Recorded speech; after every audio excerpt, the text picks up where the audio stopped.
Midi 30 sur Europe 1 et on parlait avant la pause d'Éric Dupond-Moretti et à présent il est question de son tacle à Bruno Retailleau sur les émeutes et l'emploi du mot barbare par le ministre de l'Intérieur. Oui, parce que quand vous parlez d'Éric Dupond-Moretti, vous pouvez faire le bingo de la bien-pensance. C'est quand même formidable avec Éric Dupond-Moretti, c'est-à-dire que lorsqu'on lui demande son avis sur le procès Nicolas Sarkozy, il trouve le moyen de viser à côté et de parler de Marine Le Pen.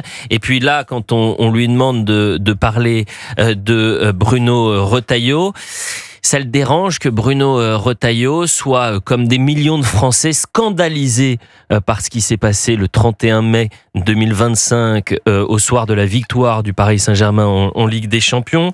Je rappelle quelques chiffres avant d'écouter Éric Dupond-Moretti. Lui, ce qui le dérange, c'est le mot barbare. Ça avait été employé par le ministre de l'Intérieur. Le bilan, alors il était provisoire, j'avais retrouvé ça, c'était une députée du Rassemblement National qui avait posé une question à l'Assemblée Nationale. Elle disait des dizaines de blessés, plusieurs dans un état critique, 560 interpellations sur l'ensemble du territoire, 491 dans l'agglomération parisienne, des blessés du côté des forces de l'ordre, des pompiers qui avaient été aussi blessés, 18 policiers et gendarmes touchés, des dégâts matériels, saccage de mobilier urbain, boutiques dévastées, vols, pillages. Il y avait aussi des homejacking et on dénombre près de 692 départs d'incendie et 264 incendies de véhicules. Tout cela juste en une soirée, d'accord ? Donc on avait vécu une nuit d'émeute, scandalisé bien sûr par ce qui s'était passé avec des images. Évidemment, vous aviez des hordes qui se comportaient comme des sauvages, barbares. Des barbares. Alors ça dérange, le terme dérange Monsieur Dupond-Moretti, on l'écoute.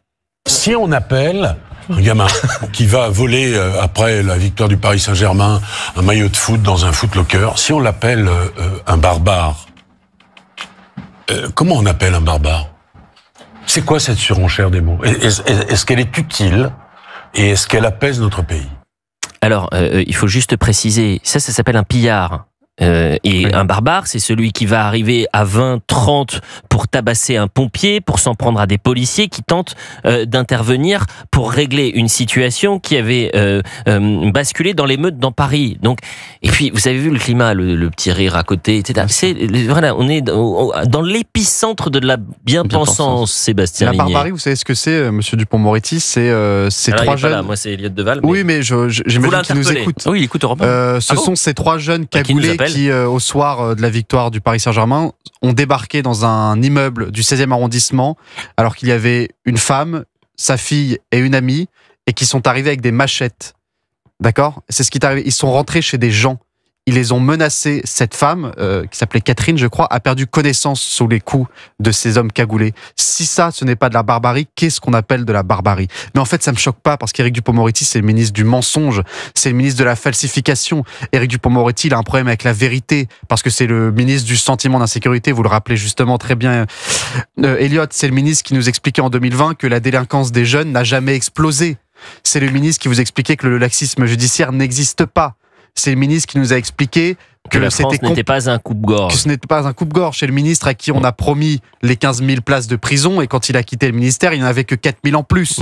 En 6 mois, en 6 mois, Gérald Darmanin a montré qu'on pouvait le faire. D'équilibrer votre propos quand vous dites c'est le ministre du mensonge et de la falsification. C'est une formule, c'est imagé, c'est ça que vous voulez dire. Sinon, je retire. Bien évidemment, je pense à l'ARCOM. C'est pas un ministère à proprement parler, le ministère du mensonge. Enfin, le trait est forcé, mais c'est un ministre qui a menti.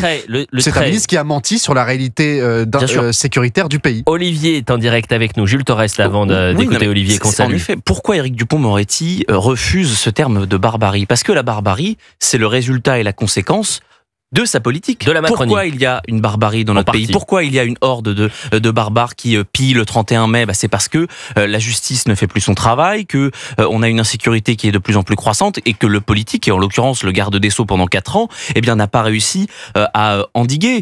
C'est intéressant quand il parle de surenchère. Cette semaine, il s'en est pris également à Gérald Darmanin, qui passe ses interviews à le défendre en disant qu'il a fait augmenter les crédits de la justice. Ça, c'est vrai.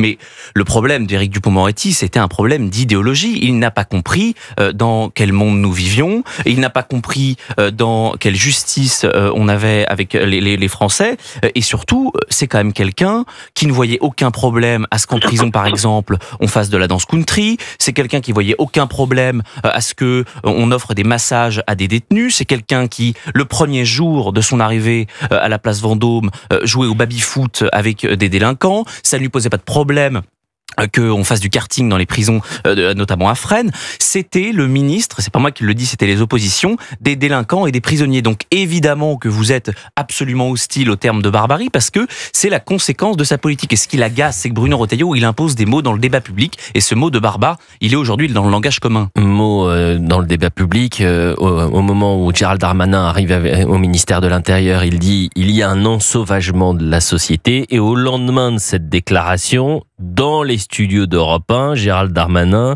qui est repris par la patrouille Éric Dupond-Moretti, où Éric Dupond-Moretti aura cette formule qui lui colle à la peau désormais.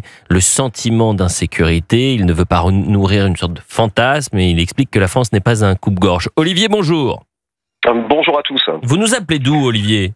De Béziers. J'adore. Vous avez deux fans de Béziers dans le studio, Jules Torres et Sébastien Ligné, ils y vont à chaque été, hein. Ah ben c'est très bien, c'est très très bien, même continuez à venir et venez plus nombreux d'ailleurs, on sera ravis de vous accueillir. Moi j'ai jamais mis les pieds à Béziers. Vous voulez pas ? On vous invite. On vous invite à chaque année, vous voulez pas ? Parce qu'ils font les férias, c'est ça ? Les férias de Béziers, voilà. Qui était exceptionnel d'ailleurs cette année. Ah bon ? Oui, record de fréquentation. Sébastien Ligné nous dit record de fréquentation. Mais Sébastien Ligné et Jules Torres, vous imaginez, ils sont très contents aux férias, bien évidemment. Vous courez après les taureaux, c'est ça ? Mais non, pas du tout, c'est dans une arène. Là, le faire avec brio. Olivier, pourquoi vous nous appelez ? Bah écoutez, pour réagir un petit peu aux propos de Dupond-Moretti, je suis assez choqué en fait quand j'entends ce genre de propos, parce que d'une part, je me pose la question de qu'est-ce qu'il a fait lui quand il était au ministère de la Justice pendant ces nombreuses années, hormis certes augmenter les crédits, la population carcérale n'a jamais été aussi nombreuse, tout ce qui est insécurité des personnels pénitentiaires, ça n'a fait qu'augmenter, que s'accroître, hein. Il y a qu'à voir les différents mouvements syndicaux qui ont eu lieu, certes après son départ, mais il a quand même été responsable pendant 4 ans de cette situation. Et je me dis en même temps que, une fois de plus, hein, c'est de la politique pure et dure, de la communication, certainement pour sortir son livre, parce que hormis faire du vent, au même titre d'ailleurs, enfin les critiques Retailleau et Darmanin, bon, ils sont très bien copains là-dessus, ils font tous du vent à mon avis. Mais moi, ce qui me choque là-dedans, si vous préférez, c'est que j'ai l'impression que vu qu'il est plus ministre, en fait, il recherche des nouveaux clients, voilà.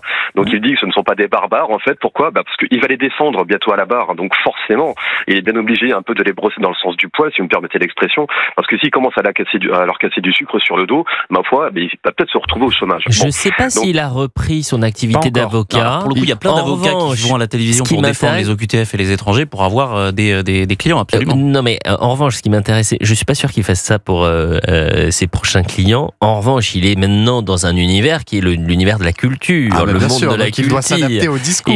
Il est désormais un client averti de la gauche croisette. C'est ça, évidemment, Éric Dupond-Moretti. C'est un artiste avec un grand A. Lorsqu'il vient dans Quelle époque, l'émission de Léa Salamé, il faut peut-être donner quelques gages. C'est très intéressant, mais moi je suis même pas sûr que ça soit la question de récupérer quelques clients, cher Olivier. Encore une fois, moi j'essaye d'être équilibré. Ça a été, et ça le sera très probablement demain, un immense avocat.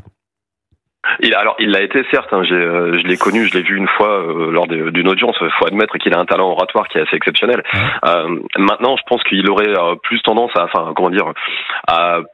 reprendre une clientèle, à reprendre son image d'avocat, vous savez, ténor du barreau. Sa clientèle, c'est la gauche caviar, et c'est pas sa clientèle pour l'avocat, c'est pour que dans ses spectacles, maintenant, il y ait du monde. César, il veut son Molière. Voilà. Toujours est-il que s'il a besoin d'y retourner, je pense qu'il ne va pas se froisser avec ce type de population.